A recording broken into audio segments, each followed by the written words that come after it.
خواتي خواتاتي كي درتو لاباس عليكم؟ كلشي بخير، نتمنى يا ربي احوالكم كلها تكون بخير وعلى خير.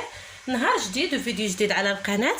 اليوم غادي نحضر معكم واحد الغريبه ديال الفيرميسيل، كتجي هائله ولكن هي بالطريقه بحال شكل الكيك، يعني كتجي هشيشه بزاف، يعني مختلفه على الغريبات كاملين. بسم الله، نتوما تابعوا معايا. هنا عندي 4 البيضات، لانني انا هنا استعملت هذا البيض الكبير فيه 2 محاح. نتوما غادي تشوفوا، نتوما غادي تستعملوا 4 ديال البيضات. عندي كاس ممتلئ ديال الزيت نباتيه، عندي 2 ساشيات ديال الكاكاو هكا، عندي خماره، وعندي كاس ديال سكر سنيده، والطحين يبقى على حسب الخليط. بسم الله على بركه الله. غادي نوضعوا البيض. هانتوما كما كتشوفوا عندي انا فيه 2 محاح، يعني نتوما غادي تستعملوا 4 ديال البيضات هكا. هانتوما شفتوا، غادي نوضعوا سنيده على هذا الشكل، وغادي نوضعوا الزيت هكا. بسم الله، غادي نخلطوا المكونات.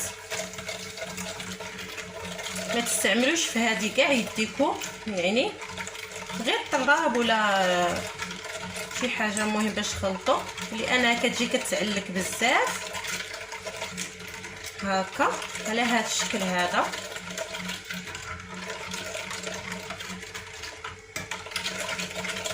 خلطوا الخليط. هاد الغريبه كتجي واعره بزاف، زوينه بزاف، جربوها وردوا عليا. خلطوا. الا بغيتوا كميه كبيره يمكن لكم تضاعفوا المقادير.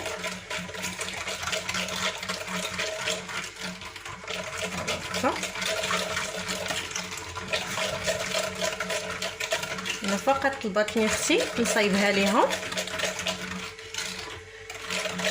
وقلت نشاركها معكم. علاش لا، انا اي حاجه كنبغي نشاركها معكم. انا الان وضعت هنا الكاكاو والمر، غادي نخلط مزيان هكا على هذا الشكل، يعني غتبقاو تخلطوا غير بالطراب اليدوي، لان هاد الغريبه كتجي بحال شكل الكيك تماما.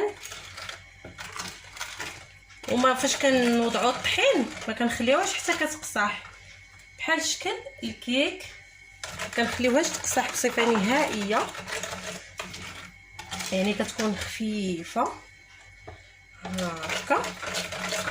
نحاول نجمع مزيان الجوانب وكل شيء، نعاود نتلاقى معكم مع تتمه الفيديو. الان بعد ما خلطت مزيان كما كتشوفوا على هذا الشكل، غادي ناخذ الدقيق، ولكن غادي نبقى نوضع غير شويه بشويه باش ما تجيناش قاصحه، لانها خاصها تكون خفيفه.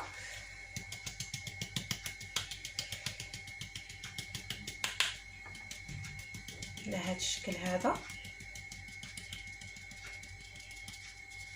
ضروري تغربلوا الدقيق باش ما يجيوش دوك الحبيبات فيه هكا.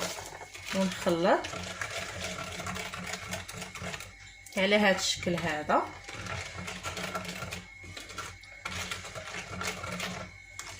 بشويه بشويه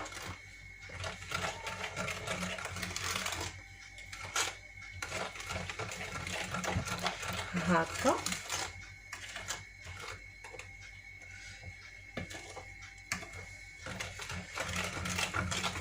الان غادي نوضع الخماره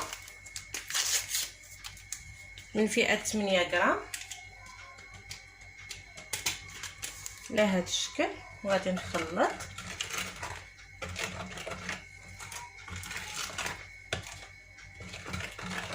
وغادي نبقى نزيد الدقيق شويه بشويه، ولكن ماشي حتى تجمع ليا العجين، فقط غير شويه تقصح، ما تكونش. انا غادي نجمع وغادي نوريكم الشكل اللي غادي يكون. كما كتشوفوا انا جمعت العجين غير بسباتولا. هانتوما شوفوا، شفتوا كتكون كتلصق، ما كتكونش قاصحه كما كتشوفوا على هذا الشكل. الان غادي ندوزو للطريقه ديال التحضير ديالها. نتوما كما كتشوفوا انا هنا خديت الزيت حيت كما كتشوفوا راها جاريه بحال ديال الكيك. غادي نبقاو باستعانه بالزيت على هذا الشكل. غادي ناخذوا غير واحد، غادي يعني غير واحد شويه ماشي بزاف. هانتوما كما كتشوفوا راه كتلصق، هي واحد شويه ماشي بزاف هكا على هذا الشكل. ديروها صغيره حيت كتشوفوا الخميره ديال الكاطو فيها يعني غادي تسيح هكا على هذا الشكل. الان بعد ما شكلت الكويرات ديالي كيكونوا صغيورين كما كتشوفوا على هذا الشكل هذا هكا. هانتوما كتشوفوا الولا اللي درت كيساحوا لانه القوام ديال الكيك اللي فيها يعني خفيفه بزاف بزاف بزاف. انا دابا غادي ندخلهم للفران وننتظر عليهم حتى يطيبوا. هما راه دغيا كيطيبوا، وردوا معهم البال حيت اللون ديالهم يعني بني، ما غاديش يبان لكم واش تحرقوا ولا لا، يعني ردوا معهم البال. انا غادي ندخلهم للفران وننتظر عليهم حتى يطيبوا ونعاود نتلاقى معكم بعد ما طاب لينا الكاطو ديالنا كما كتشوفوا. هانتوما شفتوا شحال درتو صغيور وكيسح، هانتوما وهشيش بزاف بزاف.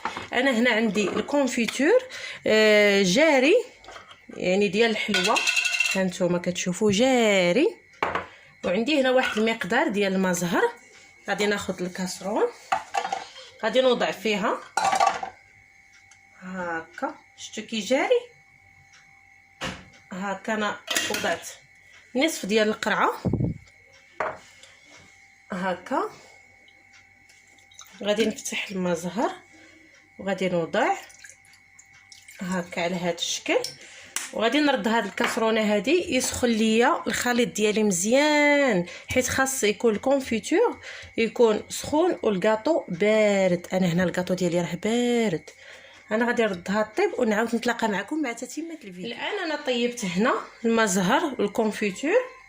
هنا عندي الفيرميسين كما كتشوفوا على هذا الشكل هذا. خديت انا واحد الكسكاس باش يتسقطر ليا فيه.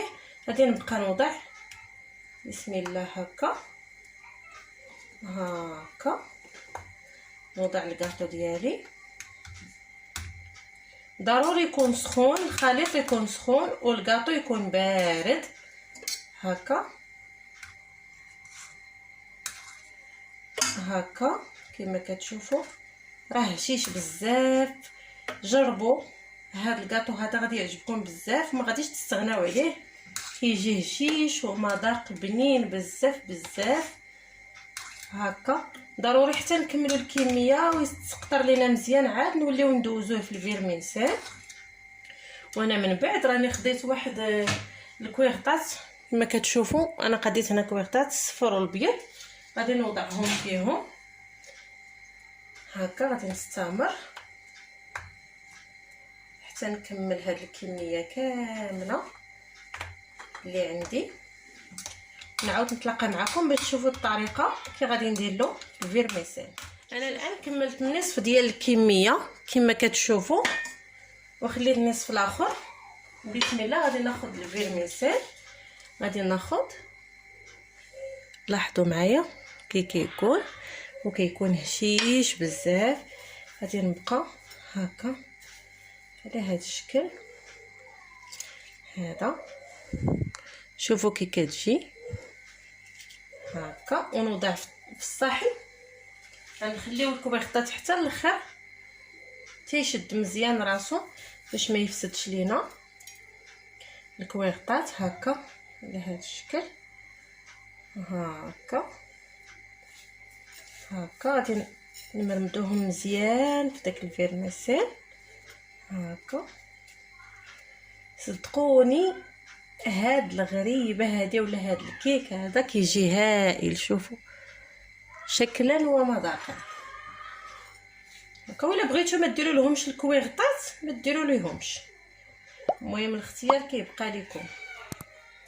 انا عندي الكويغطات وغادي نشوف الا كافيني غادي نوضع كلشي في كويغطات. ما كافينيش غادي نخليهم بلا كويغطات. غادي نستمر هكا حتى نكمل هاد الكميه هذه اللي عندي ونعاود نتلاقى معكم مع تتمه الفيديو. الكاطو ديالنا بعد ما كان تاهي من التشكيل ديالو كيجي على هذا الشكل هذا كما كتشوفوا كيجي زوين بزاف بزاف شكلا ومذاقا. انا درته هنا في الكويغطات هكا على هذا الشكل، يعني كل وحده مستيه على الاخرى، ما تلقاو زعما شي وحده ملاصقه مع وحده ولا هكا كيكون. نتمنى من الفيديو ديال اليوم ينال الاعجاب ديالكم. اللي عجبو الفيديو ما ينساش يعمل اشتراك مع تفعيل الجرس ليصل كل جديد. استودعكم الله الذي لا تضيع ودائعه، والسلام عليكم ورحمه الله تعالى وبركاته.